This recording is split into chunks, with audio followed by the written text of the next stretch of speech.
All right, here we are in Adobe Illustrator. I'm going to show you how to get this text to perfectly align over here to a box or an object or anything else really.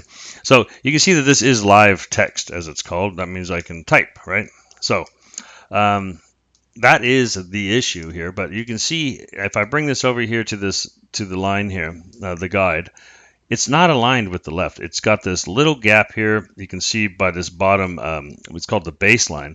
Now this here is called the sidebearing of a font, and it varies on what letter it is and what letter is going to come before and after it and all that. So that you can't really get around that. I'm going to select. I'm going to move this over here. I'm going to put it on top of that. Now I'm going to select, hold Shift. Now I have the rectangle and the text selected, and I'm going to just hit align to left.